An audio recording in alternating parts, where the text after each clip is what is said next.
Welcome to Trash Compactor. I'm Josh. It's a plain statement of fact that every aspect of Star Wars is forever being pored over, analyzed, and scrutinized, but one type of minutia that goes often understudied is the topography of Star Wars. The actual words that appear on the screen, they are as meticulously designed as every other aspect of this design-heavy universe. And I'm thrilled to be joined by an expert in Star Wars topography, the person behind Star Wars fonts on Twitter, Justin. Welcome to Trash Compactor. Hello, thank you for having me on. I used info, I think, from the tweet pinned to the top of your account, the typographic style of the original green Lucasfilm logo and all of that. Yeah, everything sort of in the main crawling before. Yes, exactly. I used Yeah, all of that information when I was putting the graphics for Trash Compactor all together. I used all of that for like the font choice, and so thank you. awesome. Yeah, no, that's what I'm doing it for, really. Oh, that is what you're doing it for. Oh yeah, I want people to take these fonts and I want them to be able to make their own Star Wars, basically. I'm putting it back in the hands of the fans. No, I'm just I kidding. like it. No, I like it. Well, that actually gets into a couple of questions I was going to ask you a little bit later, but why not get into it now? Yeah. What was the impetus behind creating Star Wars fonts? So it's primarily just a Twitter account, right? It is just the Twitter right now. I do have a YouTube as well, and on there, I So much have more my work. my yeah, I know. So much more work. When I made my the opening crawl tutorial, it took me weeks and weeks. It actually took me maybe over a year to plan it. And then when I finally got down to it, it took me weeks and then just days and days just to record the voiceover for it because I couldn't get a normal rhythm going on. I Basically understand, talking my to friend. nobody and being worried that I would be eventually talking to nobody with it. I understand. Well, that actually was something I was going to ask you about later on, but so for anyone who didn't pick that up, Justin has created, I don't think it's controversial to say, the definitive Star Wars opening crawl tutorial. I hope so. I'll have a link in the show notes for anyone who's curious to check it out. But like, I think it's pretty clear. And this is coming from someone who was trying to make Star Wars fan films like back in 1999, 2000. So I'm not wholly unfamiliar with trying to scrutinize the specific details, the angle and speed and the subtleties in the topography. But I mean, this is the most comprehensive, I think, correct and accurate way to create your own authentic Star Wars opening crawl. I don't think Uh, I don't think you could do any better. I'm still gonna try though. Well, I well, want to keep improving on it over and over and over. I mean, if you say so, I think it's pretty perfect. But so let me go back a little bit. Are you a designer by trade, or is this just a personal obsession? And is it just Star Wars or topography in general? So I am a designer professionally. I'm a freelance right now. Um, but I went to school for it. I got my degree in graphic design and digital video. Um, and so yeah, it's what I sort of trained to do. But like I never really did a whole lot of like typography when I was in school, but I have always been obsessed with that element of design. I just something about fonts I just love so much. They're it's something that you can like identify and collect and see like subtleties of, and like it's something that has always gotten me connected to like movies and bands and TV shows that I can identify some part of it. That's immediately obvious for me, I guess, is one of the reasons that I like type so much. And so obviously Star Wars has some iconic type at the beginning of it. So it seemed kind of an obvious choice because I love Star Wars so much, to take these two things and put them together. No, that makes total sense. That's actually Yeah. really fascinating that that's like something that you kind of latch onto as your way of connecting with something because like you identify the typeface. Can I ask you a question you may or may not know the answer to? Sure. When did we start saying font instead of typeface? Is that like Oh, a computer thing? probably. I've always wondered that, but I've never actually looked it up.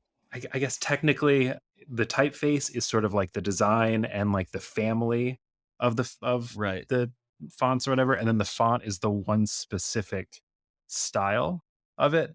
But I just use typeface and font interchangeably. No, so do Like I. I it's just think it's a lot easier for me.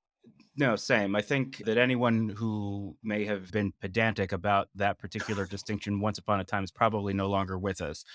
So you alluded to the very iconic fonts or typefaces. Okay, so now I'm going to be self-conscious about what I say. Oh, No. just go ahead and say fonts. I'm Star Wars fonts, not Star Wars typefaces.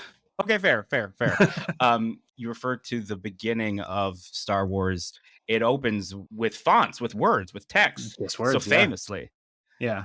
And setting aside the logo itself, which I want to talk about separately, like what is it about the fonts that are so distinctive to Star Wars that like really catches your eye?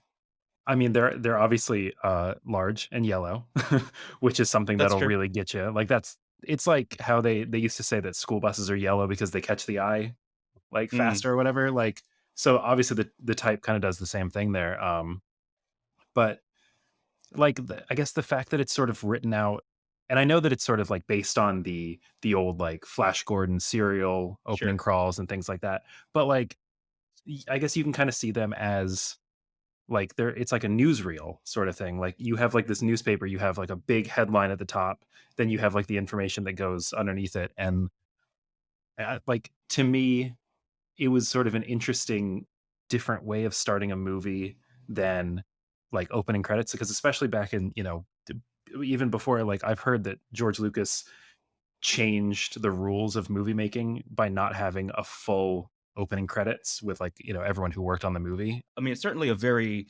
bold way of opening a movie. Yeah. But even aside from the crawl itself, like I'm still pretty attached to the old green Lucasfilm Limited logo from those original movies. And I love that you include the comparisons of those. Yeah, I mean, as far as I'm concerned, they're part of the movie. Yes. Especially, and it wouldn't. I feel like it's not as important with like the prequels and the sequels because it's the same logo every time. Like, there's no variation except for they used to have the one that like flashed green and then became gold, and then the new one is just silver, and the light comes across or whatever. But like in the old ones, for each of the three movies, it was a different. They used a different typeface for it, which I thought was really cool because it kind of reminds you of like how scrappy these movies really were. Like Hmm. even something that they could have reused, like a piece of film that they could have reused, they were just like, no, we'll just set it again, and it's like it's a brand new production, brand new day, whatever. Like we're just gonna reset Lucasfilm Limited in some new green text that we have, and we'll use whatever font is laying around. And I think there's something really special about that to me. Well, that's actually something else that I wanted to ask you. I was talking with a friend of mine the other day, and this is just an example of like you used to be able to like see the human fingerprints. I mean that in like a mostly figurative way. I mean, sometimes it is a literal way, but like you can see that it's like not perfect. Yeah. Like clearly the intent here was to recreate the exact same thing, but no, they redid it. It was probably not the same guy, and they probably had access to a different, I don't even know what you call it. Not like an iron on, but like a peel on sort of a Yeah. thing. Like, Yeah, like those like letraset things where you like scratch them onto. Yeah. yeah. So they probably had like a slight variation one, and they shot it with like a different camera on a different day, and it just looks Yeah. different. It just looks different. It just looks different. Whereas now, you open up the old project file from the last one and you copy paste into the new one and it looks exactly the same. Yeah. And I'm wondering from a design perspective, especially from someone who has scrutinized those logos and the crawl to the degree that you have, do you feel like something has been lost with that, like that imperfection that has been completely eliminated from the design process? Or are you sort of relieved that you don't have to worry about, everything not Um, being exactly right? I feel like I would be more relieved I mean, just from having to identify them over and over, But like even in the prequels, which you can see that they definitely did some like copy and pasting, but there's a lot of inconsistency in those too, even though they would have been made probably in the same way. And then the same thing with the sequels, slightly less inconsistent with those, except for the changing of the title font between 7 and then 8, and then back to the one they used in 7 for 9. I wonder if like that's a simple case of JJ's guy did it on 7 and then someone else did it on 8 and then JJ's guy was back again on 9 and just he did it again. So like Uh, he did the way he did it the first time. well, see, Maybe. you would think so, but I think what really happened, and I think this is sort of my theory. I don't think anyone's ever cared about this as much as I do.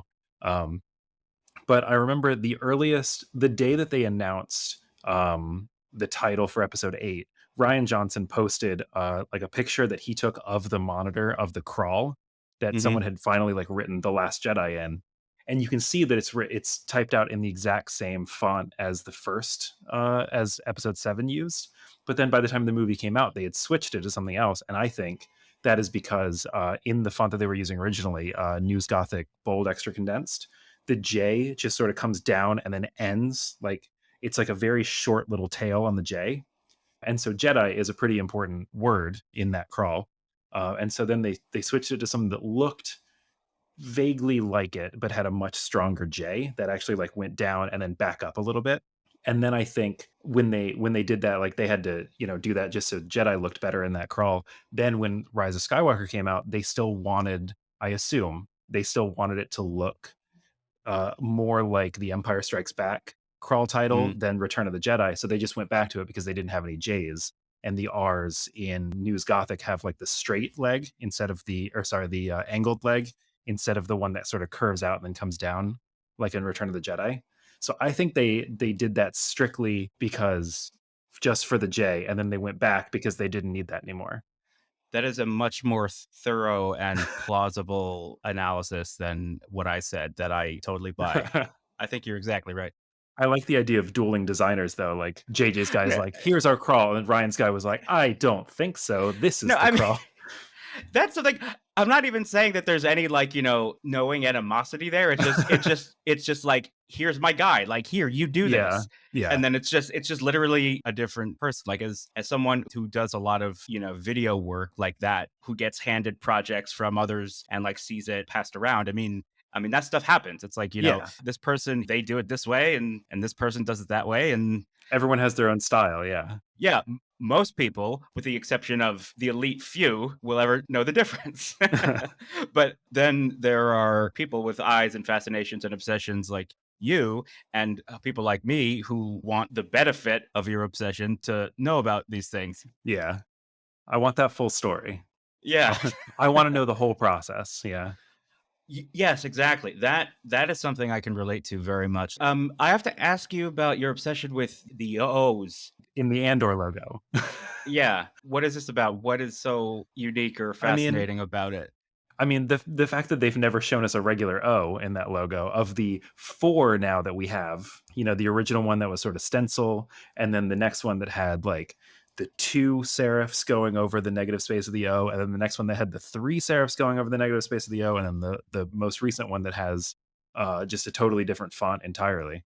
Um, but I don't know, just the fact that like the O is always, well, except for the newest one. But in the 2 middle ones, the O is just a different font from the other 4 letters. It's just kind of an interesting choice, and I don't know. I just decided to make that something that I talked about a lot. Um, Don't really know why. so it's specifically that they would never just show you like a normal O, like the Yeah, absence of the O, like the contrast of the O in relation to the other letters in the logo was what like they were using for their sort of visual flair for this particular logo. yeah. And Yeah. like we're trying to figure out if maybe it has a meaning. Because in the first logo that they showed, the stencil one, the Oh. O was the rebellion logo, which in the show Oh, you can see like which makes sense. above. Yeah. And so like Right. obviously that's a very standard, like if Andor was part of the Empire, it would probably be the O would be the Imperial logo, like these things just fit the circles so well. But then when they changed it up to a much taller sort of font where the O wouldn't be a perfect circle or anywhere near that, they decided to just, because they were using for the second logo they used a font called Agency, which has very like sharp, not very sharp, but like sharper curves, and the O is more of like a rounded rectangle Mm. than um than like an oval. But the negative space in that logo is more like a like an oval, clearly from like a font like Din or alternate Gothic, something with much more rounded like top and bottom. And so it's just we're all just kind of wondering like what the reason is, like why is it that the O is different and cut out, basically just leaving the negative space of like the counter of the O. Does it mean something? Unclear. Obviously, the rebellion logo meant something in the first one.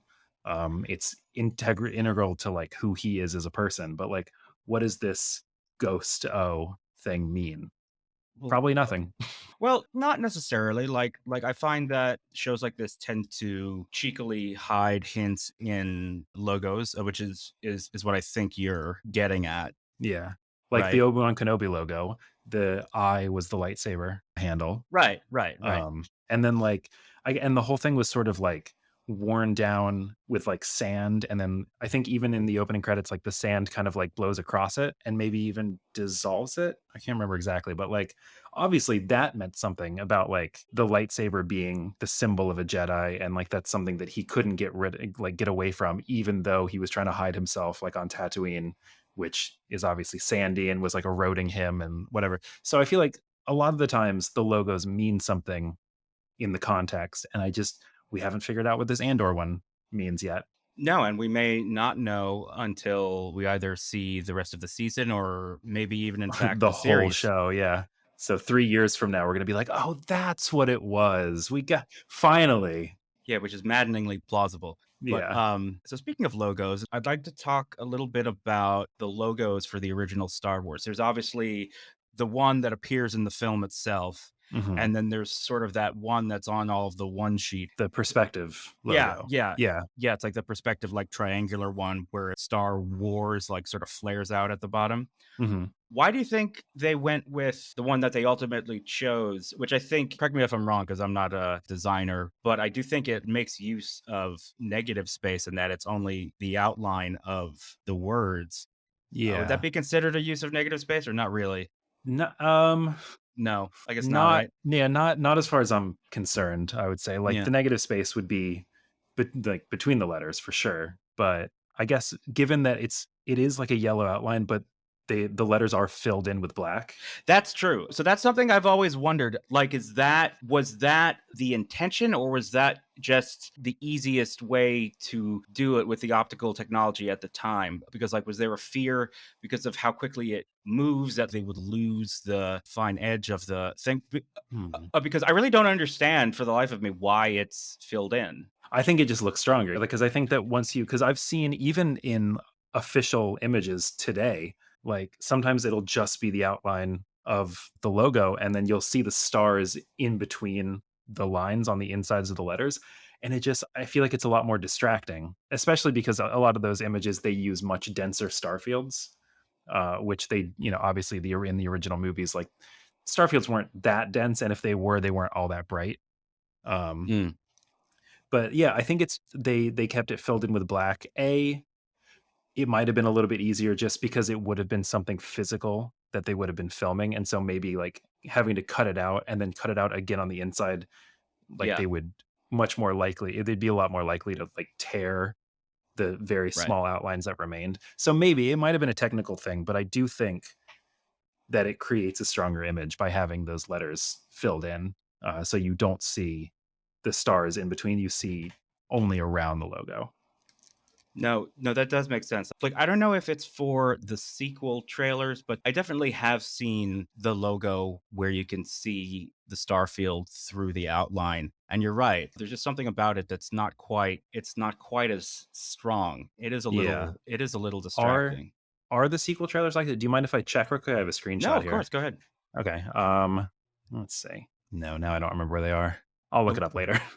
okay. Well, so on that note, do you feel like there's something about the original trilogy, how each film had its own unique logo that I really love, that sort of the prequel trilogy, they each had sort of a uniform style for each of the three prequels Yeah.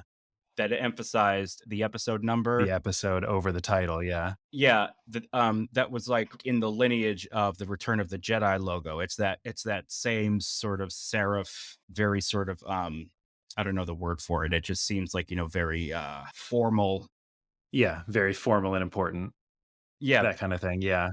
And then for the sequels, they switched it up a little with the different color of the logo. So the films, I guess, have a little bit of a unique identity, but like not the Yeah. same way the original ones did. I mean, very little. Yeah. Yeah, very Because like little. the original ones having a totally different logo for each one, especially the first one having like 9 different logos basically, and then the second one and third one having like their own that were, I mean, even though like I guess Return of the Jedi had Revenge of the Jedi first and it was sort of set a little bit differently. It was more like vertical in the original ones, but like they all sort of had their own visual language, I guess, even if they didn't have a set logo the entire time. And I think that just goes straight back to just how like scrappy those original movies were. You know, like they were never sure that the second one was going to be made, and then after the second one they probably still weren't entirely sure that the third one was going to be made. And so like they didn't have all those materials set up to go probably. And so they, I bet they were just so excited. They were just like, "Hey, get a designer in here. Create a logo for this. Like we don't necessarily want to call it Star Wars this. We want these to just be movies." Kind of like how I mean, I guess they abandoned this pretty quickly, but like Raiders of the Lost Ark was just Raiders of the Lost Ark. And then the second one, they were like, well, now we have to do like, because it's another Indiana Jones, we have to tell them what the series is, you know? Right. Right. Exactly. Um, and that, once again, like, it's just like franchising obviously has changed in terms of how it's done, um, what kind of things they pay attention to, what kind of things they're protective of. Uh, And so I think by the time the prequels came out, they were like, well, obviously we want to present these as the earlier ones in the series. We need to make sure that everyone knows that this is first. So the way to do that is to really emphasize episode 1. This is number 1. This is the first movie in the thing. Please come see it and you'll see, you know, everyone way before. But also it's called The Phantom Menace and it's right here. Right. We've written that at the bottom too. Well, so what's interesting about that too is that, for the longest time, we already knew these movies as episodes 1, 2, and 3 for years before they were even made. So it was sort of like leaning into the terminology that already existed. Yeah.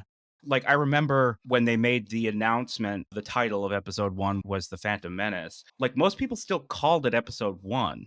I think people still call it episode 1 to this day, yeah. Yeah, so I don't know if that has to do with the design of the logo, but the logo certainly reinforced that Yeah. perception. That is a good point actually, because I guess I wasn't as, like, tuned in to sort of the rumor mill at the time in the '90s. I mean, before that movie came out, I was, you know, like, when it was first announced, I guess I would have been, what, 96, 97 when they really started, like, talking about it? I was only, like, 8 or 9 years old, so I wasn't Yeah. super plugged in, with that.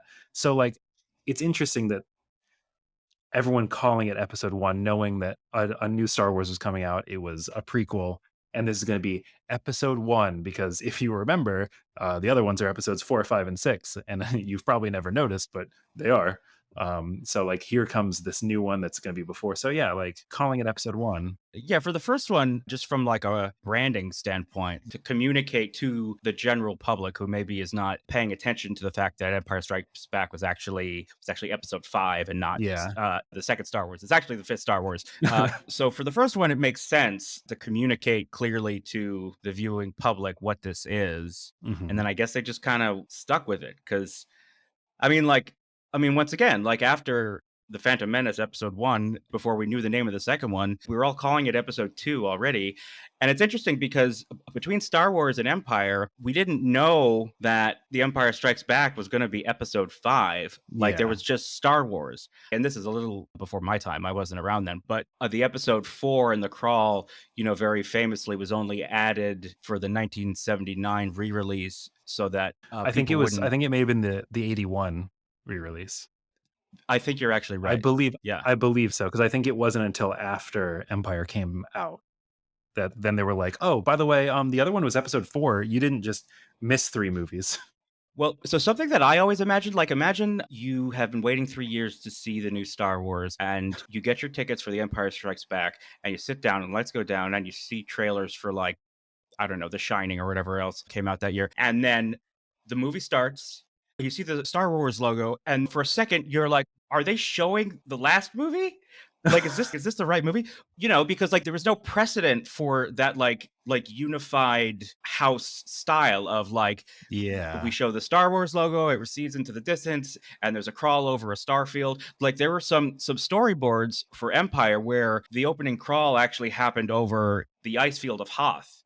Oh, And then after the crawl recedes, the camera moves and reveals Luke on the Tauntaun in that opening shot, right? yeah. So it's just like we take for granted the degree to which that visual style was something like very intentional. Like there was a decision made circa 1979, 1980 to make these films not that unique in terms of Yeah. their Like design and their having that branding. uniformity at the beginning, which I guess would once again probably come from like the Flash Gordon opening crawl kind of thing, but also like I don't imagine that every single Flash Gordon episode had their crawl over the same background.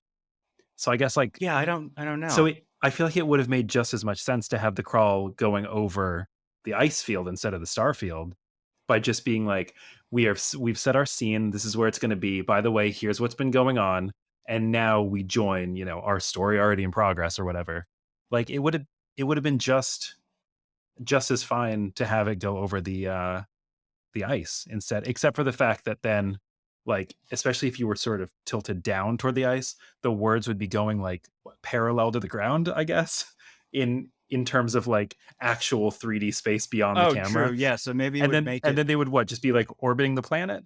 These- Yeah, like at a certain right. point you got to think about maybe like what the physical space of the words are going to be. That's why they put it like back into space. They were like, never mind, they've got to go.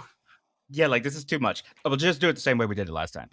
Um, but yeah, like one of the things that I was really curious about in the lead up to Rogue One, what are the opening credits going to look like? Like, Yeah. what are they going to do? Like, which of those elements are they going to keep there for brand cohesion, but which ones are they going to ditch to make you know that this is not a Skywalker saga film? Yet still Star Wars. Yeah. Yeah. Which is also something that has really excited me about each of the new. So I guess now we're not really making Star Wars movies anymore. We're making Star Wars shows primarily. But like the way that they choose to portray themselves with the choice of fonts and how they utilize them. Like I think Rogue One was the first movie to have the on-screen legends, like where they say, like, okay, here's the name of this planet. And now, okay, and Yeah. now we're over here at this planet. And something I thought was really interesting with Andor was that they carried over that visual style of spelling out on screen where you are. Yeah. Like a little expositional shortcut. Yeah, that really ties it to Rogue One, which makes sense Hmm. because, Yeah. you know, it's like a part of the Rogue One lineage. So it Yeah. makes sense that it would retain that. What I did think was actually really crazy was that at the beginning they had BBY5 Yeah. before the Battle of Yavin, which is like a fan extended universe thing that lets you know when something is happening in relation to the first Star Wars movie that like we've never actually seen. I really enjoyed that being there because like I get because there are sort of different levels of like where something exists within a story to me. Like, and I don't know what this means really, but like on-screen text is something that only exists for us, the audience. And so it makes sense to put things like that in terms that we would understand. Because if it started and it was like, this is Morlana One, this is the headquarters of the whatever, and this is taking place in Galactic Year 7 B, something you'd be like, well, I don't know what that is. That's Right. nothing. So obviously, like it makes sense to have this term that was agreed upon years and years ago, to just be like, hey, by the way, like BBY5, you know what that is. And if you don't know what it is, then you probably don't care about Star Wars that much. So it doesn't matter. And I think that's really neat. So but that is interesting though for someone who has never read anything about Star Wars or like read any non filmic Star Wars, like for them the BBY5 is essentially the same thing as like Galactic Year 72134 or Yeah. whatever. But like that's fine. I mean, it's okay if you don't know what that means. Because I mean, all that really matters is that you know it takes place before Rogue One. And the easiest way to know that is because Andor is walking around and breathing and stuff. So Right. so Right. obviously it's a Yeah. prequel. Actually, So that's a very good point. it doesn't really matter like when it is, but you're just like, okay, I'm keeping the sort of timeline of rebellion straight. So I know that it's 5 years before the Battle of Yavin.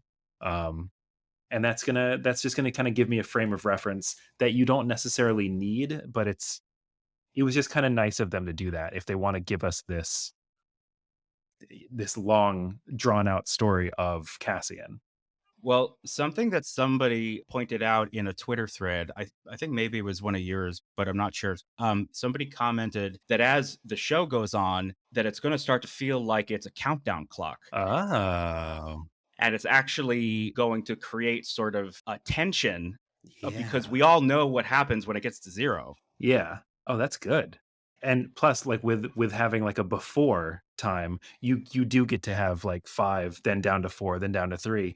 Whereas Right. Galactic Year 7B 718 whatever, that's just going to keep counting up. That's nothing. Like that's not. Right. There's no tension in that. Yeah. Um. Though a part of me wishes that they had written it 5 BBY instead of BBY Yeah. BBY 5, 5. Yeah. because like when you say it out loud, it doesn't make any sense. Yeah. Before Battle of Yavin 5. It's like Exactly. no, it's like 5 before No, Battle of Yavin. it was Yavin 4 actually is what you'd be saying, which was a very funny thing that I said on Twitter earlier. Oh, I just got that joke. There you go. Sorry. It's funny. It's a funny No, one. it is funny. It was very funny.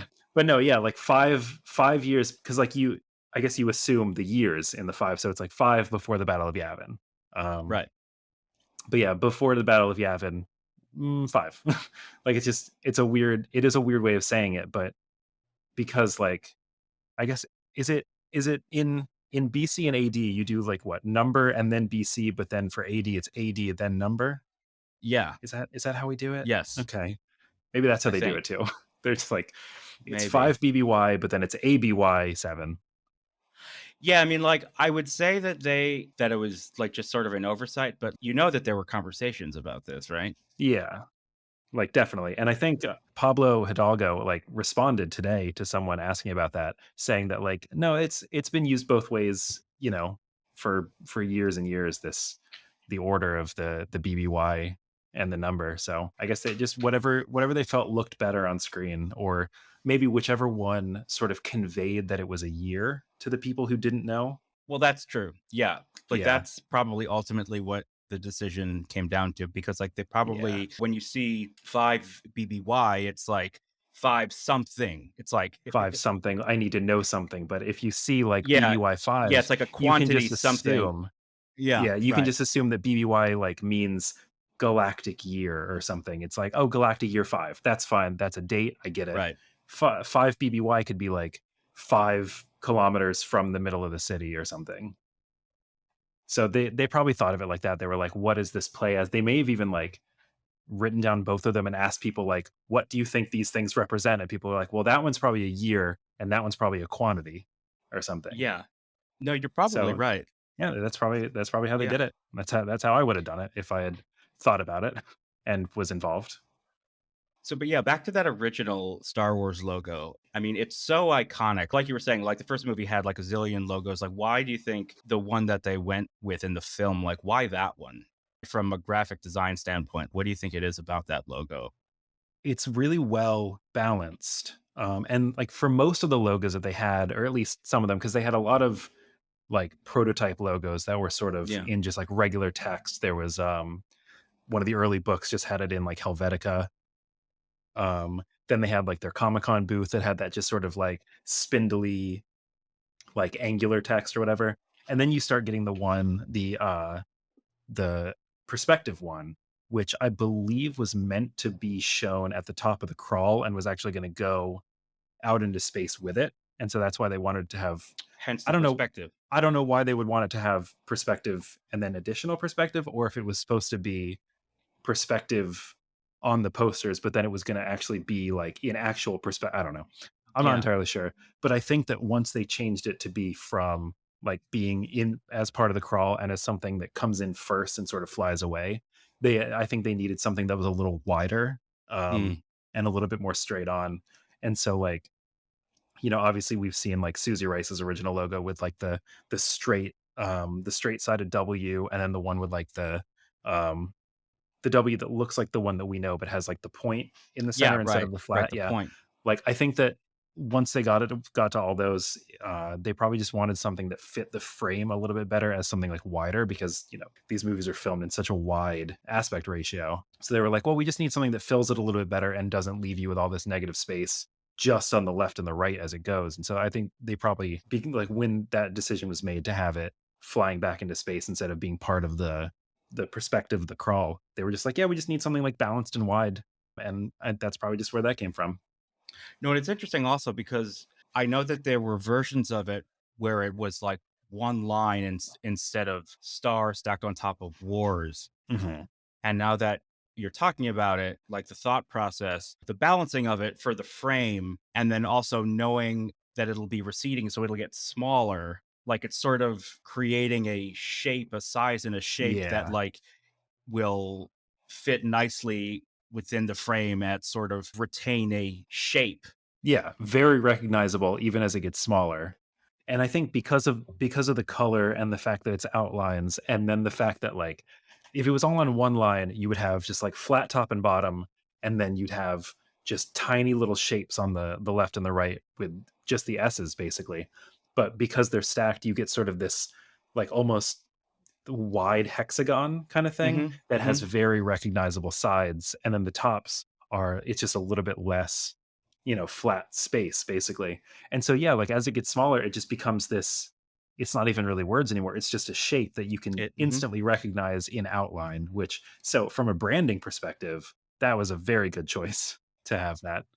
Doug Chang, the concept artist, said that he learned very quickly working with George Lucas at the very beginning of episode one that the key to design was the silhouette. Like you need to be able to recognize it immediately Yeah. and then like know that this ship is this ship and that ship is that ship. And like Right. that same logic applies with a logo. So you mentioned Susie Rice, I believe her name was, who was the Mhm. designer of that original logo and then was slightly modified by Joe Johnston, I think. I think so. That sounds She said that George Lucas's only instructions to her was that he wanted something very fascist, mhm. something recognizable that would rival like the AT&T logo. So as soon as you saw it, it would completely overpower you. And like when you look at that logo, that's what it does. It's Yeah. like, and I can't explain why. Like I don't have the words or the design language, but there is I'm not sure something. if I either, but yeah, like it's definitely something that really resonates when you see it. You're just like, "Oh yeah, that's the Star Wars logo." Like, I know that. And you do feel those things. It's like Star Wars. Yeah, this is It's it. like Well, I mean, that's what happens when you see that every time you see that logo, it's accompanied with a blast of horns. yeah. You're just like, "Oh yes, no, I recognize that. That's the Star Wars logo. I know that sound anywhere." But like, it's such a recognizable logo that like I've seen people on like font identify like there's a Reddit that I go to a lot, the identify this font. Mhm. I don't know if you know that one, but like I saw someone asking about a font that was not related to Star Wars at all, but because the sort of visual language of the Star Wars logo was so strong, someone was like, "Oh, that's probably just one of those like Star Wars font clones," and I was like, "Haha, very, very funny." But no, that's wrong. Like, so that's how strong the Star Wars logo is that it makes other fonts look like the Star Wars logo, especially if it's something that's like outlined in yellow. Like Mm. once people see any text that's just yellow outlines, they're gonna see the Star Wars logo, and I think that is just I mean, that it's so strong that it just overpowered an entire look of, like, type.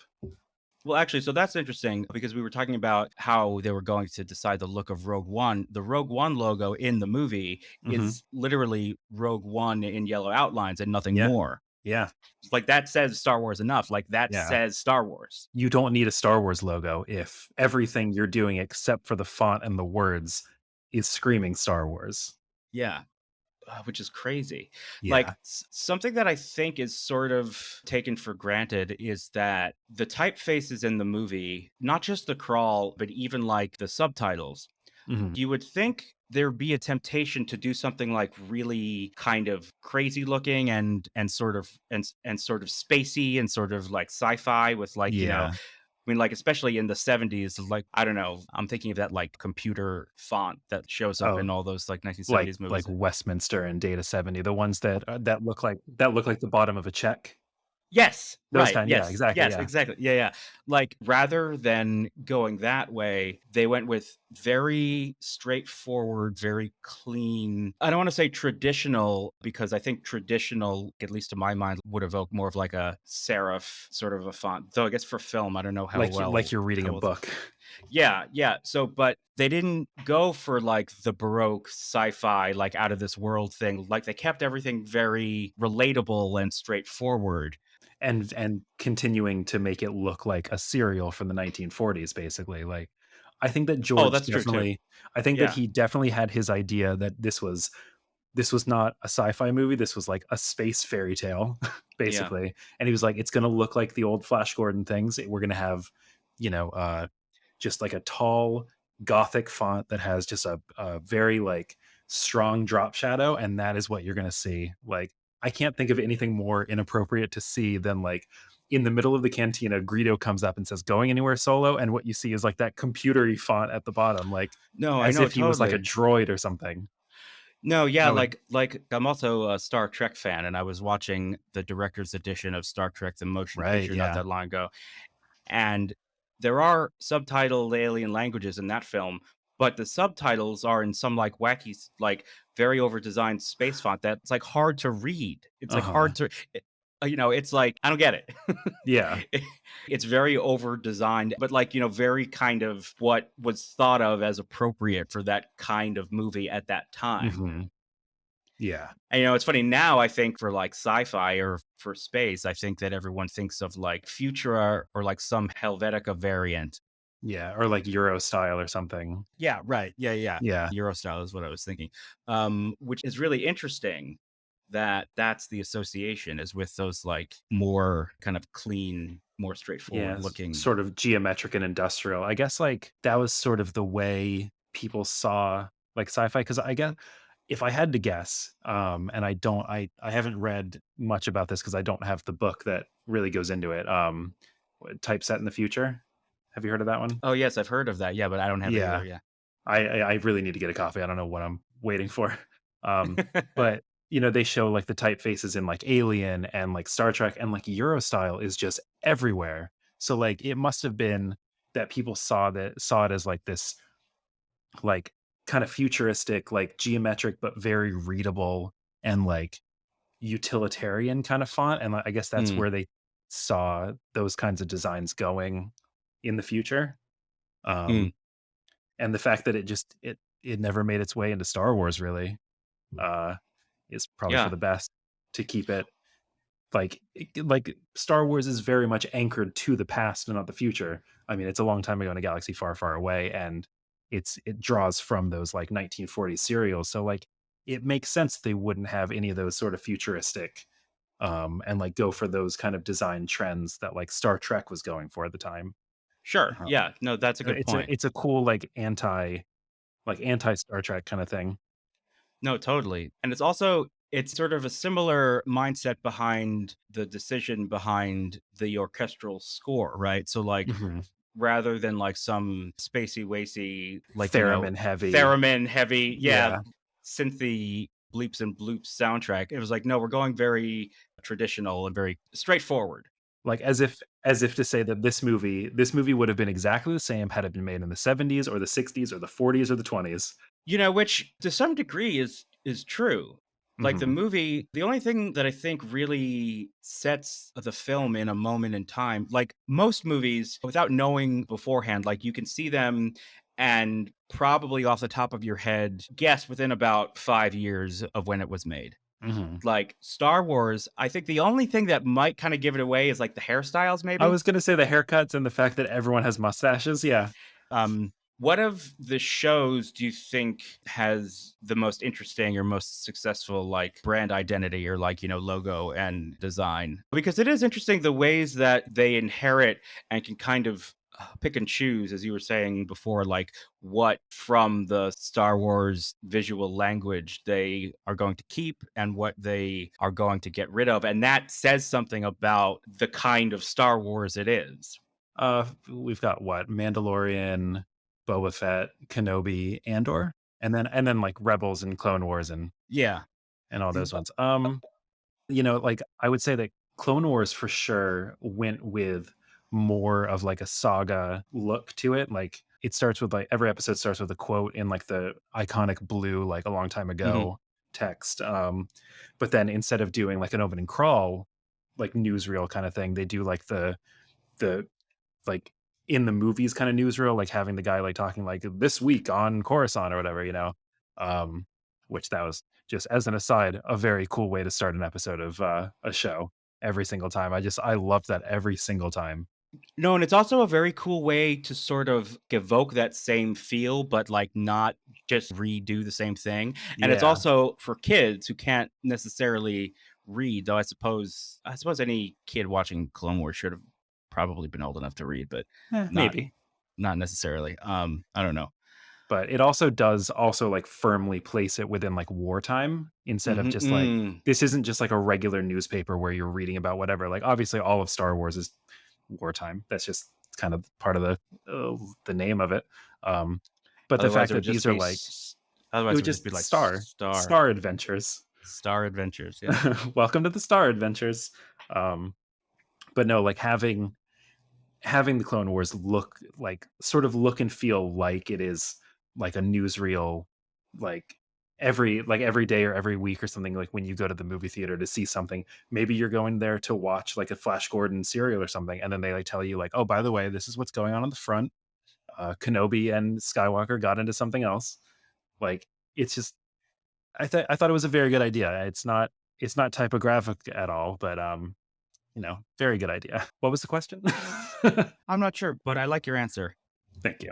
So I've got here, what's the most interesting detail or fact that you've come across in your study of Star Wars fonts? Though I think you may have dropped some really interesting ones, but I mean, one of the things was like having to discover what the opening crawl title font was for The Empire Strikes Back and then A New Hope when they re-released it. Because like I said, like those two, the title part of the crawl is different from Return of the Jedi. It's different from the prequels. It's different from the sequels. And it was a really big mystery that was literally the reason why I started researching like Star Wars fonts in the first place. So this was the mystery at the heart of my journey on the way to making this Twitter account because no one seemed to know what it was. It didn't match the other any of the other fonts that were used. It looked vaguely like the one in The Force Awakens, but you could tell that it was a little bit different and like whatever. And so going down that rabbit hole and finally finding the answer to that one was I mean that's my favorite thing that I've done so far. how did you find the answer? I stumbled upon it when I'm not even sure if I was looking for it at the time, but I found like a table of different fonts that the American Type Founder company was like offering for headlines. And right there in just like on one side of it was this font called News Gothic Extra Condensed. And I was like, well, that looks familiar. And it turns out the reason I couldn't find it before is because it had never really been digitized. It was part of the News Gothic family, but no one seemed to bring it with them when they like would digitize it or collect it or whatever. So it just kind of got lost a little bit to time. There's one font out there called Phoenix, which is sort of, and I think it's Phenix. It was sort of like a follow up to that font, but with instead of lowercase letters, it had like alternates for the caps, so they were all a lot more like rounded and just like interesting shapes. And so like that's kind of the not Phoenix, sorry. Well, no, because there's Phoenix and then there's Jefferson Gothic. So Phoenix was one of them. Jefferson Gothic is the one that is currently available, and they're very similar in that way. And so like the fact that they were never digitized as a News Gothic font means that they were lost a little bit, I would say. And so Yeah, like like you can't nobody, find it. yeah, exactly, you can't find it. And so I don't think anybody, or I'm not, as far as I know, nobody really knew that that was the font that they used in the opening crawls in those early movies. And so I think that's one of the reasons why the prequels used the Return of the Jedi font, and then why the sequels used News Gothic Bold Extra Condensed, which is different, very similar, but a different kind of thing. And then why people were like, well, the crawl doesn't look the same. And it's like, well, yeah, but it hasn't for a while. You just didn't realize that Empire Strikes Back and A New Hope were using something else that no one seemed to really know about. And so like finding that and realizing why I couldn't find it and all that stuff was an interesting That's super cool. journey. Yeah. I think that's super cool. So wait, so none of the original 3 films use the same font for the crawl text? Well, okay, so Star Wars, as it came out in 1977, it didn't have the title, didn't have the Oh, episode number or right. anything, yeah. Oh, right, And so right, right. that one was just the paragraph was just set in Trade Gothic bold, um, or Trade Gothic bold number 2, the rounder one. And then Empire Strikes Back was using News Gothic bold for the body, but then they had the News Gothic extra condensed, which that combination was then used again for the re-release of Star Of a Wars new as A New right, Hope. of A New Hope. Right, But right. Of then by the course, time they of got to course. Return of the Jedi, they switched over to Univers 40 set 47, 49, one of those, the light ultra condensed. And I think that they did that for the exact same reason why they switched over to Univers 59 in Last Jedi, because it didn't have that strong J. Pretty sure that was the exact same reason. They didn't learn their lesson. And then almost 30 years later, they had to do it again. No, that is so I mean, I'm sure you're right about that. Like, that is totally why. So but that is so cool. That's really fascinating. So, yeah, so because again, like, at that time, they didn't realize they were gonna have to do it again. Yeah. And if we do, it's like, well, someone asked me, I'll do it again. Oh, do it again. But and I guess they just didn't realize that they picked this really nice looking like sort of big tall headline font and when they set Empire Strikes Back and it looked great and it comes across the screen and it takes up the entire width of the screen as it's crawling backwards. And they were like, "Yeah, that looks really good. That's great." And then they were like, I guess, 3 years later they were like, "All right, the new one's called Return of the Jedi." And they set it out and it's like, "Oh, when it goes back it kind of looks like Return of the Yeti or something like." Well, so that's something too that I don't think like, it's hard so A New Hope is the only one of the original films that doesn't really have its own unique logo for the For the subtitle. subtitle, yeah. And it's, like, not really a great one to make one out of, like, A New Hope, it's like you can't really. I mean, it seems to me, It's too many short words, and one of those words is a single letter, and so you can't put that on a line of its own, like because the can, like, take up a line or be small, and you can put, like, lines on either side, but if you try to do that with, like, an A, it just becomes all one mash of just a shape. I think a testament to that is that, like, you would think in the intervening years, someone would have tried to create one, like, just for completeness sake, but they never Yeah, have, yeah. because it just doesn't work. I just don't think it works. I've definitely seen some versions that look I mean, they look okay, like, Pablo Hidalgo the other day, like, posted, a poster that actually did have an A New Hope logo that was sort of in that sort of perspective of, like, the old like, the original perspective Star Wars logo. Well, that one might actually work because it would lend itself to that sort of perspective, because it's sort of like, then new is a little bigger, Oh, and then hope is a but, little bigger. and new, I'm pretty sure we're on the same line. Oh, Is well, okay. Okay, well then that was the issue. I wanna say it's a good try, but it doesn't have the it's right feeling at all. no. No, I've never particularly liked A New Hope as a title for many reasons, Yeah, and that is kind of one of them. And it's also just kind of, like, redundant. It's just sort of there out of obligation. yeah, like, "Oh, It's they all have titles, this one needs one too. What if we call it" I don't know. What is Luke? Is he some sort of hope? Who cares? yeah, Just put it out there. It's yeah. fine. What logo or font-wise drives you absolutely up the wall when you see it? Like, what's an unforgivable sin in, like, a logo or, like, the opening credit fonts or, like, Oh God. subtitles?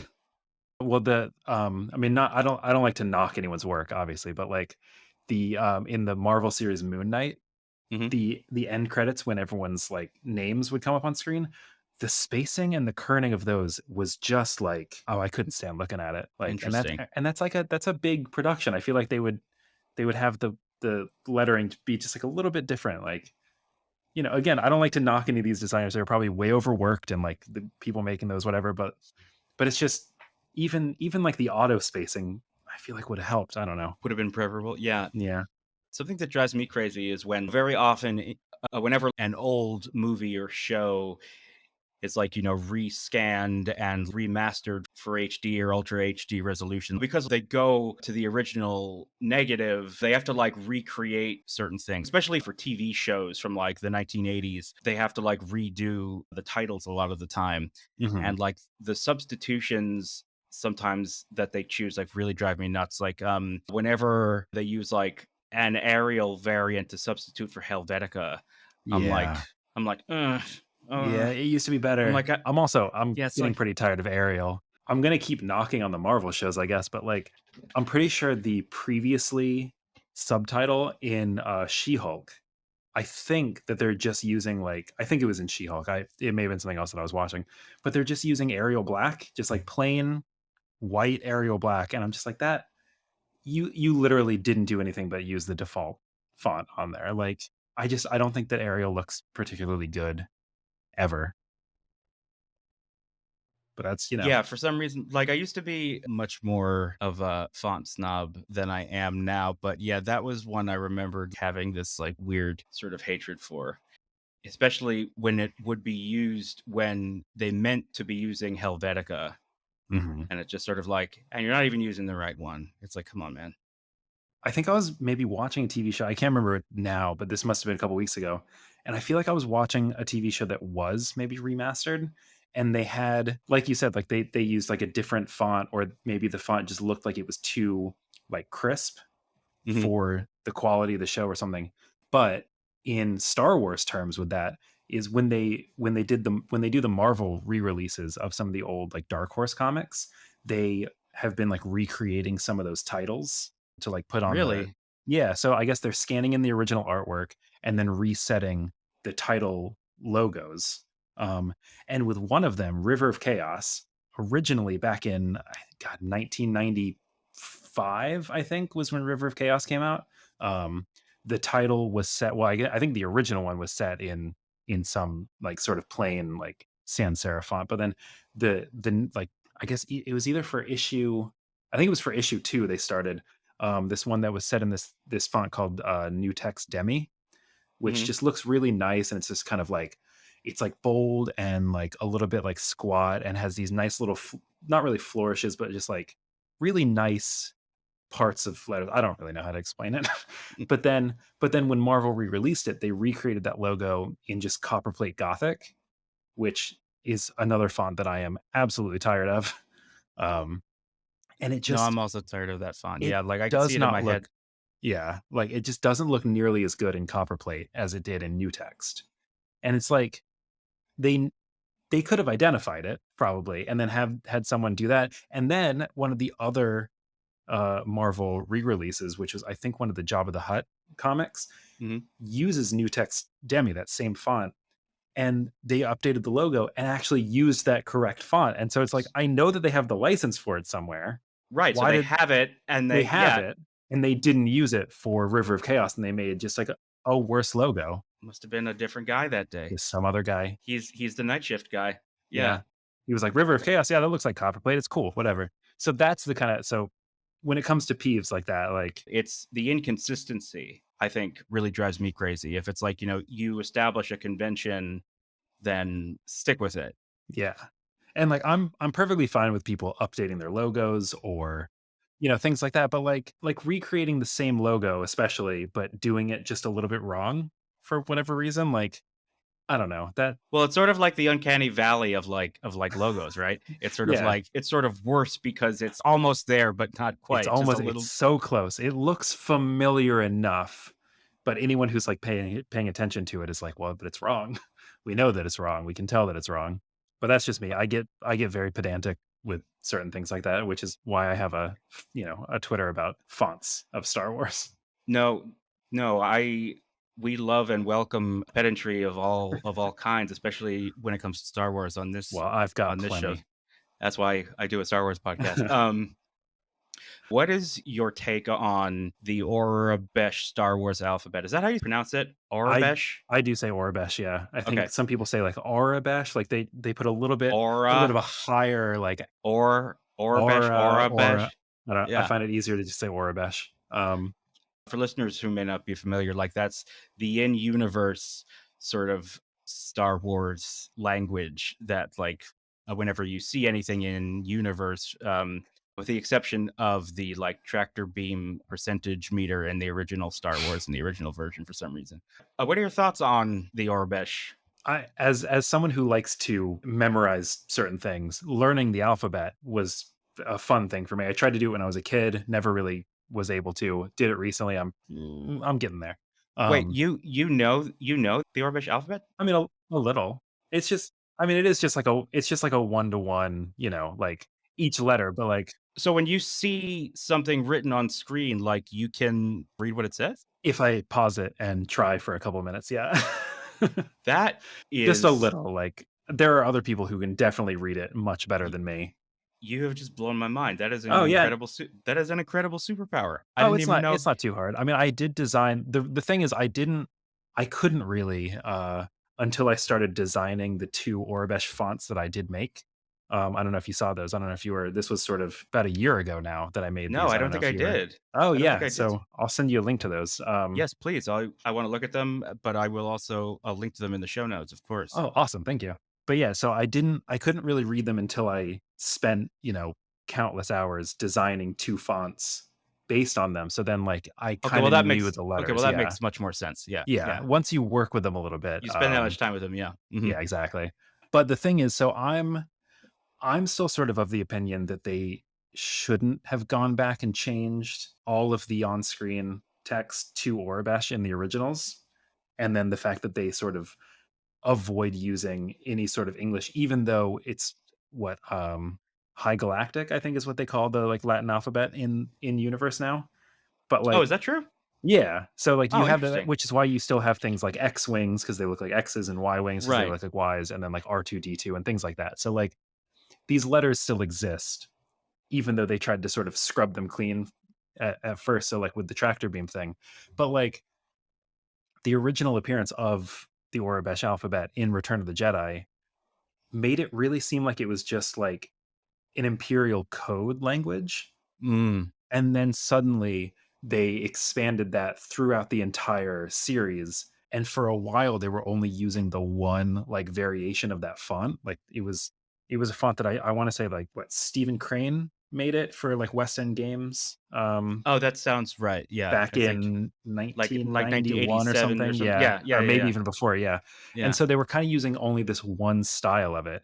And that was kind of annoying that like, cause if you like leave your house and like, go anywhere, you'll see a million different fonts. And so like, I'm supposed to believe that this entire universe only has one font for Right. this Aurebesh alphabet when before we had, it's like not that many different like text styles for like English in Star Wars, but like it got a little weird to me that like it was always the exact same. And they've really branched out a lot more now with the types of Aurebesh that they show. Especially like in Kenobi, I want to say when he gets to that one sort of like neon planet, I don't remember what it's called, but like you can see like a million different styles in like different signs and stuff. So I think I've warmed to it a lot more now that it feels a lot more believable and real. But before it would just be like, oh, this is in this same font and this one too, and the Empire is using it and the Rebellion's using it. And they're all Yeah. buying their like Letraset sheets from the same, company or Right. whatever. Exactly. Yeah. Like for me, it just seemed like it was never designed with the intention of being used the way it's used, which Yeah, is like exactly. everywhere for everything. Hmm. Like it's cool that like you can read it because, like you said, it's like a one-to-one for the English alphabet. Yeah. Some of them, correct me if I'm wrong, but like some of them not even change all that much. I mean, as far as I'm concerned, the G just looks like a sideways G. Yeah, right. The Uh, Um, I looks like a one. The L looks kind of like a weird backwards L. So like, yeah, a lot of them do look like their Latin counterparts for sure.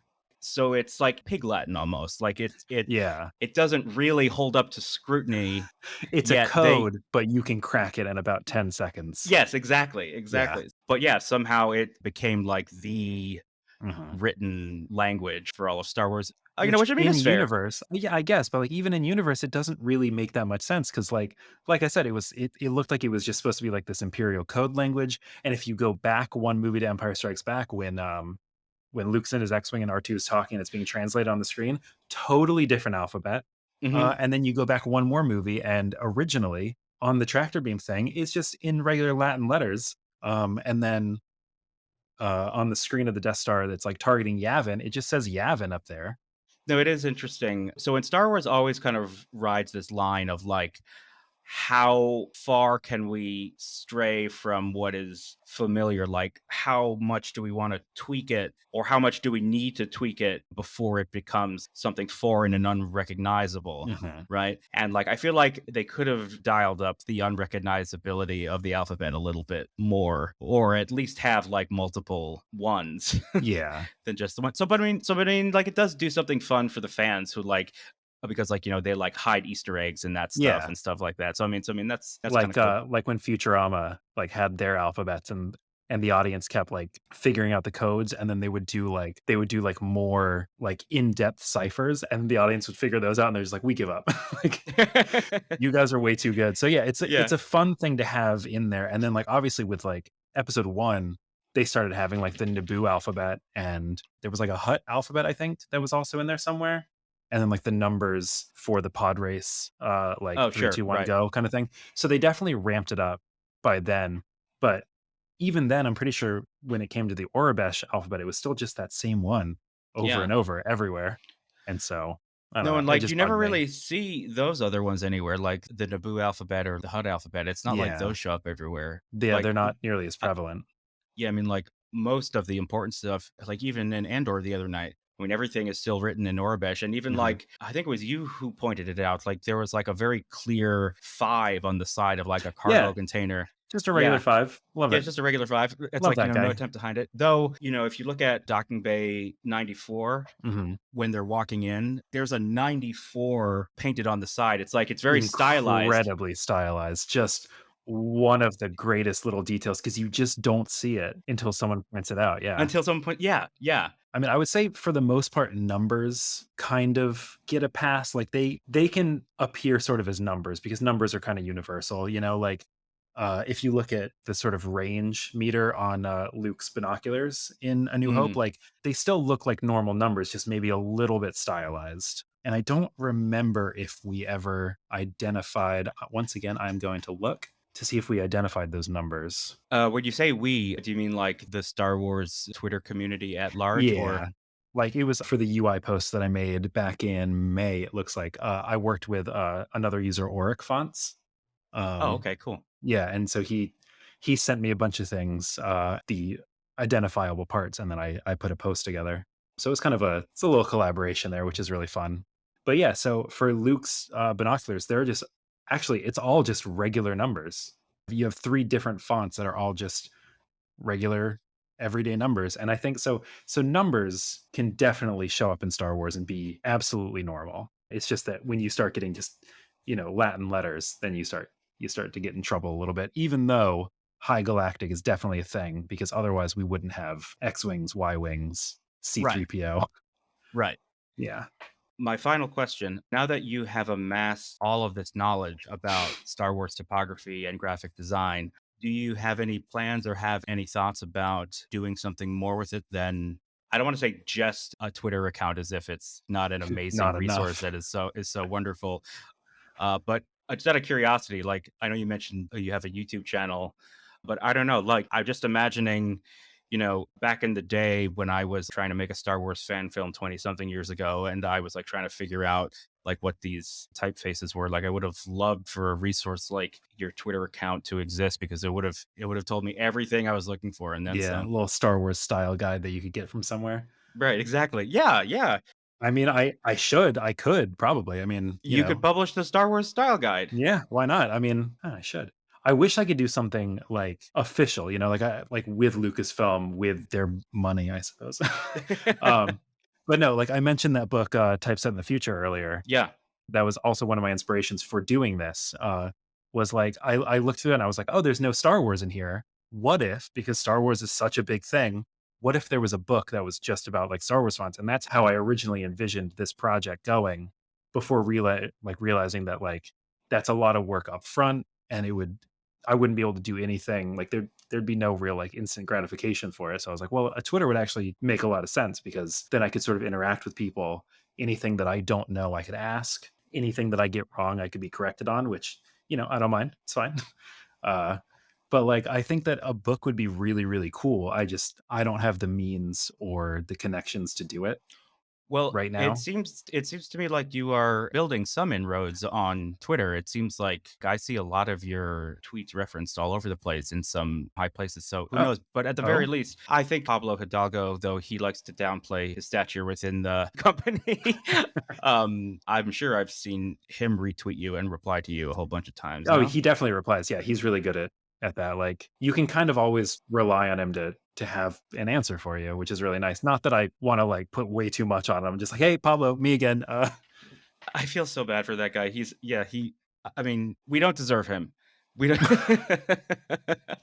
That is definitely true. But yeah, I mean, though, like you said, now, like, it seems like a lot of that upfront work that you were talking about is, I mean, certainly not all of it, but like a large chunk of it has now been completed through the Yeah. Twitter account. So you could like throw together a proposal and just be like, hey, got We've all got it all this ready to go. if you're It's interested. technically been published before, but never as a book. Yes. Yeah, um, maybe I should design like a template for what the entries would look like in print and then just send that along. I don't know if I'm going to get a cease and desist if I try that. I don't know. well, I don't know how that would go. no, I mean, I would like try to like, get it in the hands of like a Pablo Hidalgo like Right. figure to be like, Hey, hey, bud, like, can you give this to your boss for no, but me? not even like that. Is there anything you want to do with this? Because I've done it. Like it's Yeah. here. I know all this stuff. Is there any way that this would be useful for you guys? Yeah, like a Lucasfilm story group kind of thing, but for strictly like design stuff and like type stuff. Yeah, which I mean, it's an idea that I've sort of thought about a little bit. I don't know. Well, we'll see.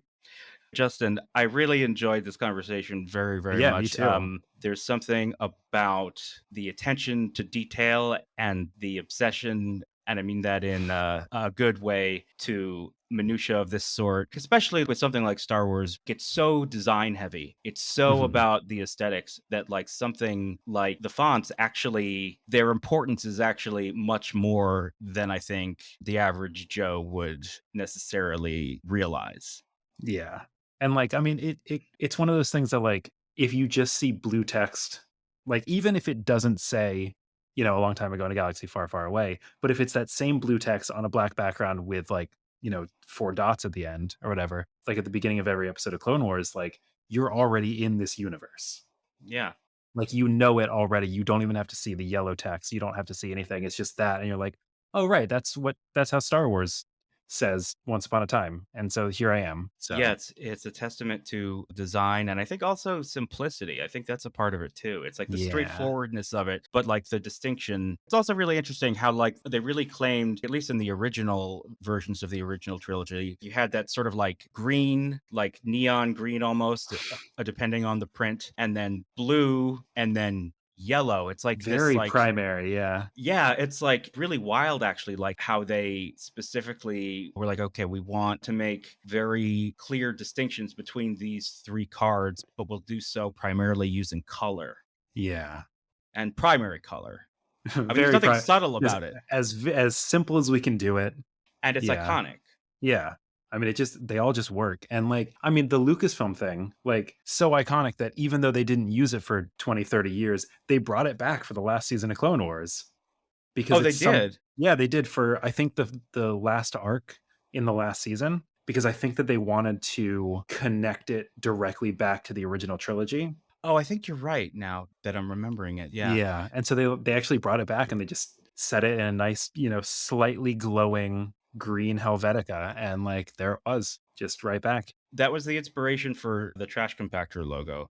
Yeah. Yeah, like that was my whole thing. It's like I'm like it's like a subtle connection to that era.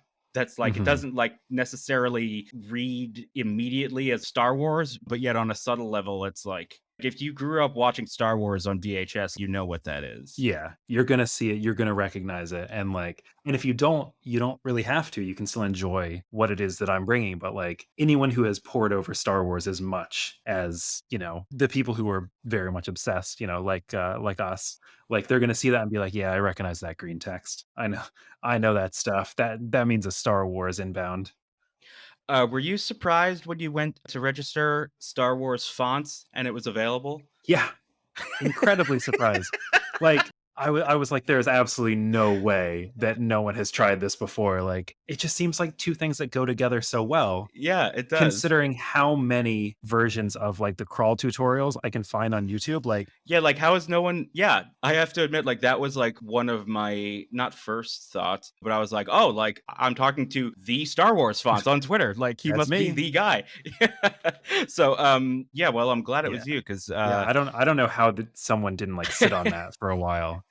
well, it's your gain, my friend. It's all mine. So if you've made it this far, and if you're at all curious to get into some more Star Wars minutia and actually see some of the things that we've been talking about throughout this conversation, please go to twitter.com/Star Wars fonts. Very easy to remember, not like trashcompod1. I don't know why it has that one hanging on there. Yeah, anyway. Transcripts of this episode and all our other episodes are available at trashcompod.com, and we are trashcompod across all social media. Thank you again to Justin, aka Star Wars Fonts, and we will see you on the next one.